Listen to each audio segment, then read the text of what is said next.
Un constat, l'apprentissage en France n'a pas encore toute la place qu'il devrait avoir dans nos filières de formation. Il faut qu'on redonne les lettres de noblesse à l'artisanat et à l'apprentissage.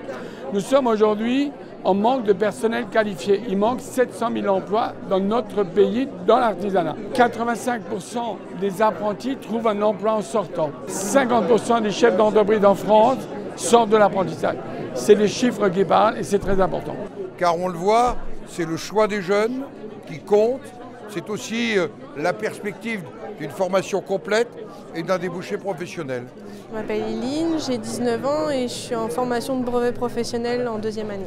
Je ne voulais pas faire de longues études et je voulais rentrer rapidement dans la vie active. Je préfère franchement faire quelque chose de manuel et partir dans l'apprentissage. Je m'appelle Marshall Antoine, j'ai 24 ans et je suis en 2e année de BTM ébéniste.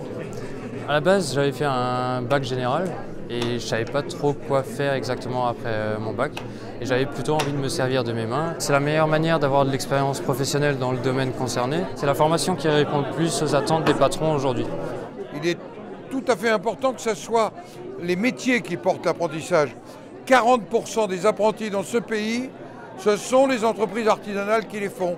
Et derrière, ce sont des maîtres d'apprentissage, c'est-à-dire des femmes et des hommes qui s'engagent pour la formation des jeunes, qui eux-mêmes sont chefs d'entreprise. Les avantages de l'apprentissage, c'est qu'on rentre tout de suite dans le métier, dans le vif du sujet. On est en contrat avec un patron à raison d'une semaine d'alternance et 3 semaines en entreprise. Si on se donne les moyens et qu'on montre à notre patron qu'on a envie de faire ce métier, à la fin du contrat, il nous embauche la plupart du temps. On sait comment commencer le travail et, par rapport à ceux qui sont à l'école et qui passent ensuite à la vie active et qui sont perdus. On est en plus à quelques semaines de l'examen d'un texte sur l'apprentissage, qui aura aussi un volet formation. Il était temps qu'on prenne cette réforme en main. Et en contrepartie, il faut que ces réformes et que la mise en place de la réforme se fasse par les chambres de métiers de l'artisanat qui sont présentes dans tous les départements, qui représentent l'ensemble des professions. Donc cette réforme, elle est vitale. Je crois qu'il était temps qu'on ait un président de la République qui s'attache à cette réforme. Il faut regarder ce qui se passe aussi dans d'autres pays.